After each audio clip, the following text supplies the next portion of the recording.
मैं इंद्रेश अपने YouTube channel Indresh GS classes में आप सभी का स्वागत करता हूं। तो दोस्तों आज हम लोग क्या देखेंगे, मोटिवेशन। ठीक है, मोटिवेशन या प्रेरणा जिसको बोलते हैं, या अभिप्रेरणा। ठीक है, अभिप्रेरणा। हर क्यों वाई का जवाब बताइए। मोटिवेशन कैसे, हम मोटिवेट कैसे होते हैं? जब हम या तो जन्मजात मोटिवेटेड होते हैं, ठीक है, या फिर हम वाह, एक आंतरिक होता है, एक हमारा क्या होता है, वाह होता है। मोटिवेशन दो प्रकार के होते हैं, ठीक है।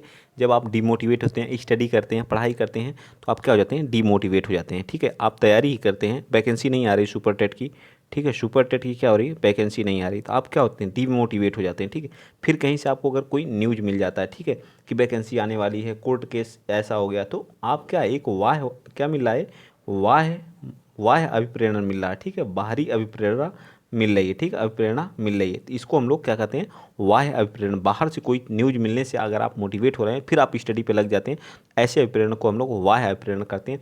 और अगर आप अपने अंदर से उसी चीज़ को, अपनी स्टडी को, कि वैकेंसी तो आएगी ही, आज नहीं तो कल आएगी, ठीक है, आना ही आना है, ठीक है, मैं स्टडी करते रहूँ, तो इस तरह के जो अभिप्रेरणा होते हैं उसको कहते हैं आंतरिक अभिप्रेरणा। समझ में आया? ठीक है, चलिए आगे चलते हैं। तो ये थोड़ा सा इसके बारे में है, चलिए कुछ देखते हैं।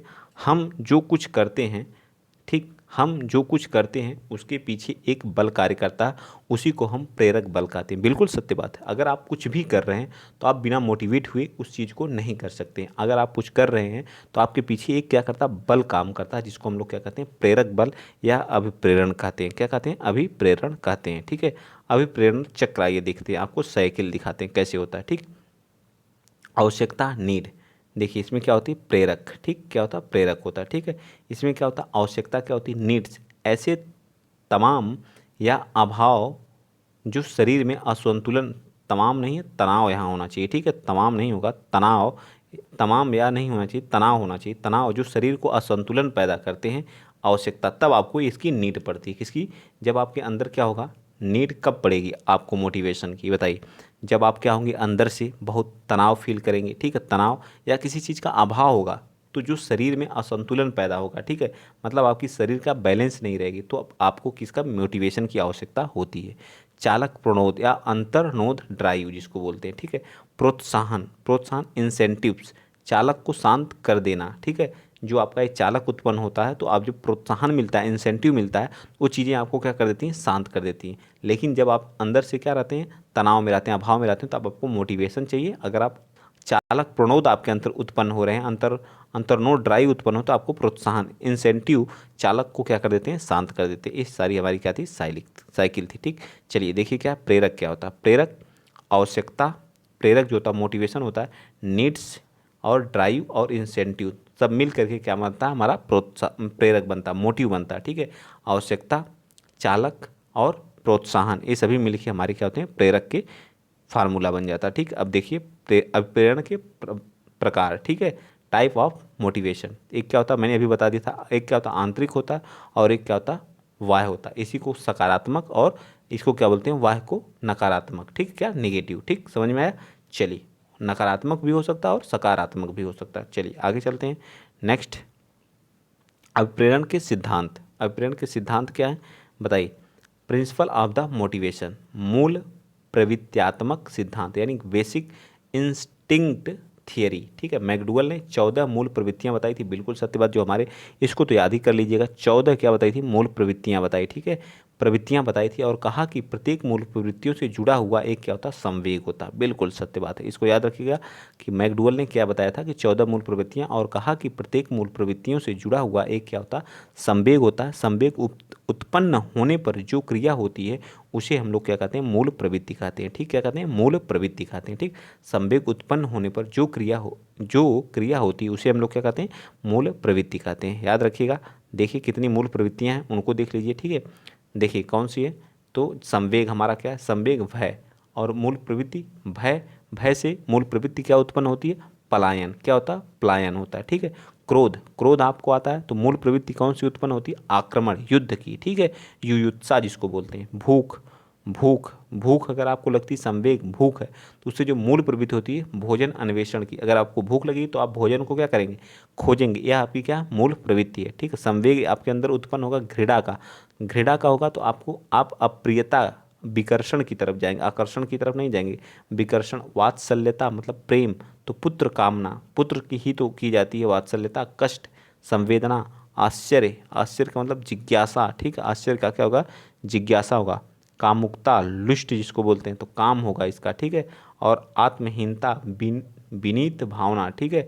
आत्म अभिमान जिसको आत्म प्रदर्शन बोलते हैं। आज 11वीं कौन सी है, एकांकीपन, लोन, लोन लाइननेस बोलते हैं, ठीक है। सामूहिक जिसको बोलते हैं, ये क्या हो जाएगा इसका, ब्राह्म आधिकारिक भावना, संग्रह होगा, ठीक है। रचना अनुभूत, सेंस ऑफ ए क्रिएशन, रचना प्रवृत्ति होगी। आमोद बोलते हैं, ठीक है, आमोद का हास्य होता है, क्या होता है, हास्य होगा, ठीक। ये सभी हमारे संवेग और क्या थी, मूल प्रवृत्तियाँ थी। तो यहाँ मैंने बता दिया सारी। अब देखिए मनोविश्लेषणात्मक सिद्धांत, साइको एनालिटिक थियरी, प्रतिपादक कौन थे, सिगमंड फ्रायड थे, ठीक है। मनोविश्लेषणात्मक सिद्धांत के प्रतिपादक कौन थे, सिगमंड फ्रायड थे। बहुत बार क्वेश्चन पूछा है।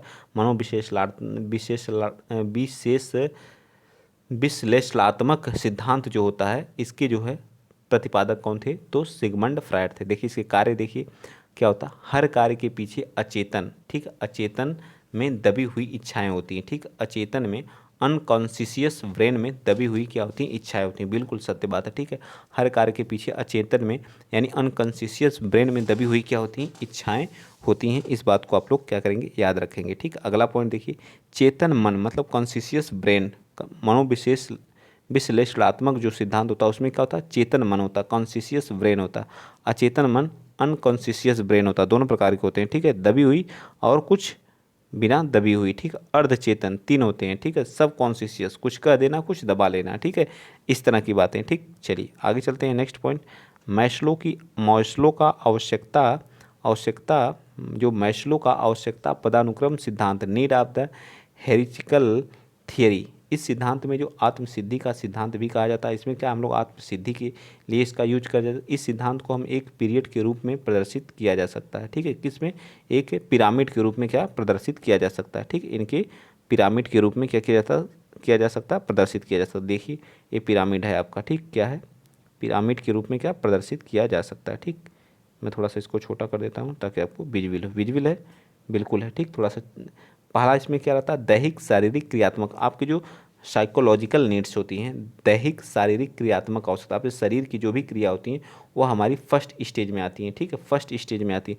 सुरक्षा सेकंड स्टेज में कौन आती है, सेकंड में देखिए कौन आती है, तो सुरक्षा की आवश्यकता, सिक्योरिटी सेफ्टी नीड्स, ठीक है। इसमें क्या होती है, हमारे हमारे जो जितने भी सिक्योरिटी और सेफ्टी की आवश्यकता होती है। और थर्ड वाले में क्या होता है, थर्ड वाले में संबंध स्नेह, इसमें हम लोग क्या कहते हैं, बिलोंगियस एंड लव नीड्स, ठीक है।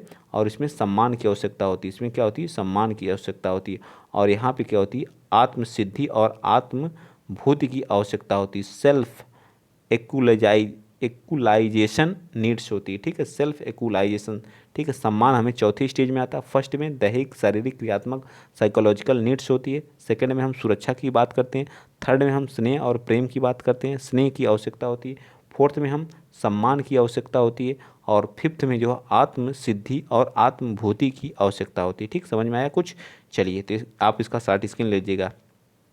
संज्ञान व संवेग, अब देखिए अब संज्ञान और संवेग क्या होता है, ठीक। एक एक चीज़ को हम यहाँ कवर करेंगे, ठीक है। पूरी आपकी जो है पूरी तरह से हम इसकी थियरी पूरी फिनिश करेंगे, ठीक है। फिर उसके बाद क्वेश्चन तो बहुत करा दिए हैं, ठीक है। तो आप लोग वीडियो को शेयर करते रहिएगा, सपोर्ट करते रहिएगा।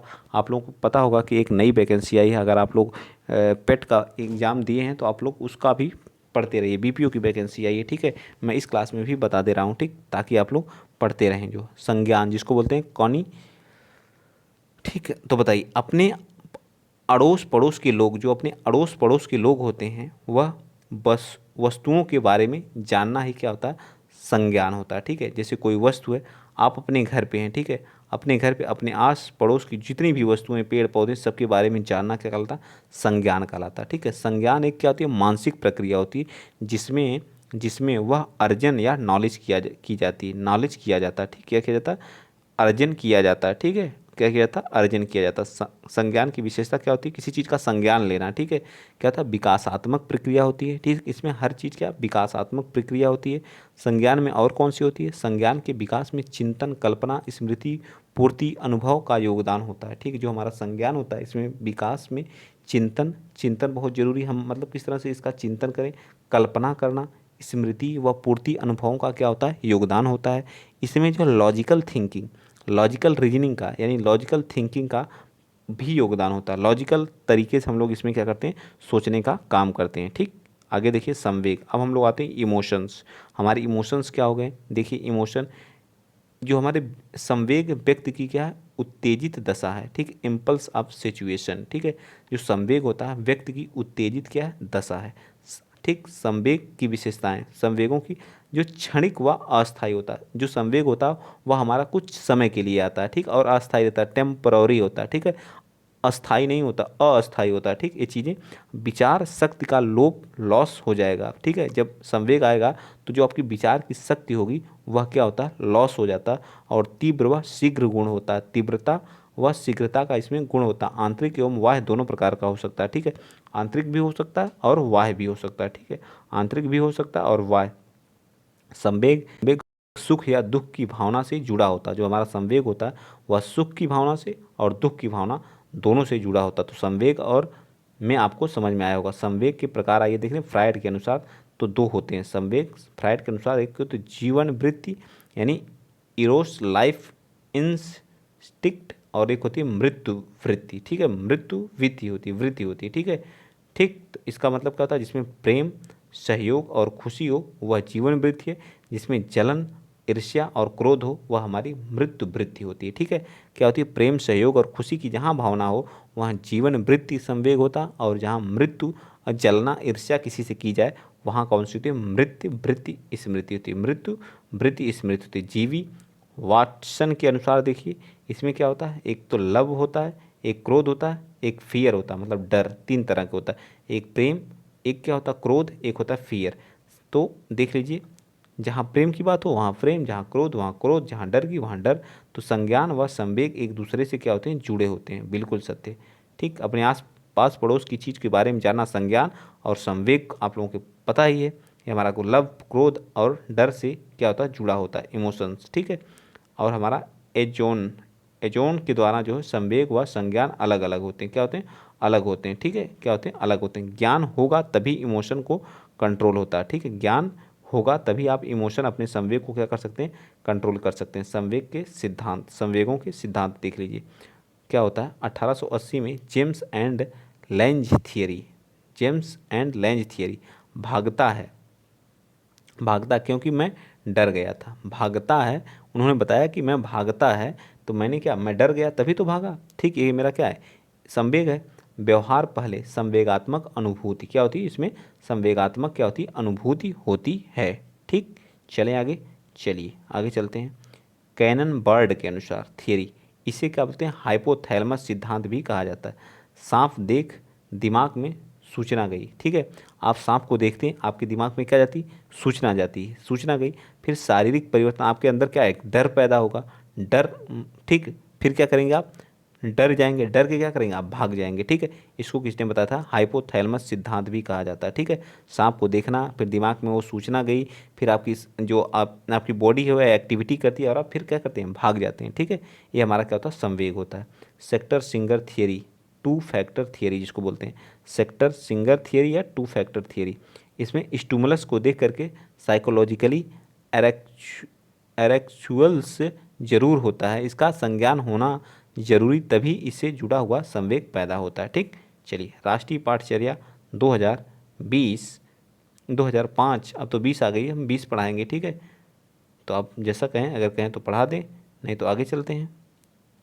ठीक है, चलिए पढ़ लीजिए, देख लेते हैं इसको भी जो। ठीक है, राष्ट्रीय पाठचर्या 2020 को, 2005 के बारे में। ठीक है, 1993 में डॉक्टर एस पाल की रिपोर्ट्स लर्निंग विदाउट बर्डन, बिना बोझ की शिक्षा यानी बोझ रहित के बारे में पाठचर्या बताई गई। एनसीएफ 2005 में आरंभ है। ठीक, 2005 से आरंभ है। शुरुआत रविंद्रनाथ टैगोर जी के निबंध से, रविंद्रनाथ टैगोर के निबंध सभ्यता व प्रगति, सिविलाइजेशन एंड प्रोसेस पर क्या होती है, आधारित होती है। ठीक है, सिविलाइजेशन एंड प्रोसेस पर क्या होती है, आधारित होती है। इसमें देखिए एनसीएफ 2005 यानी कहता है करके सीखने से संबंधित है। एनसीएफ 2005 कहता है किसी चीज़ को आपको करके सीखना चाहिए, इससे संबंधित है। ठीक है, और क्या कहता है, संरचना निर्मितवाद की अवधारणा पर बल देता है। संरचनात्मक स्ट्रक्चरल की अवधारणा पर क्या देता है, बल देता है।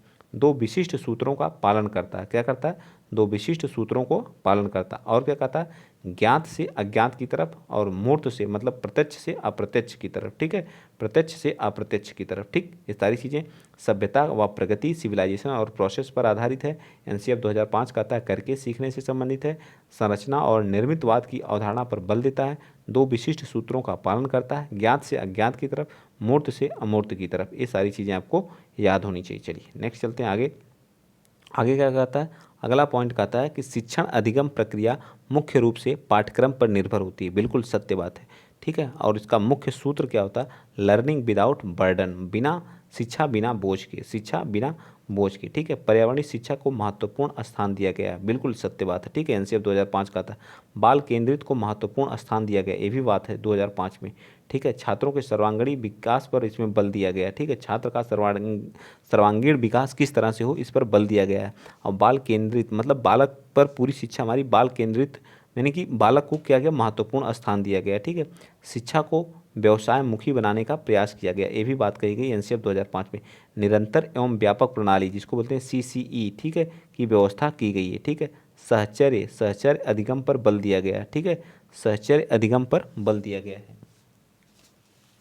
और क्या, बच्चों की जो मातृभाषा में शिक्षा दी जाए इस पर भी फोकस किया गया।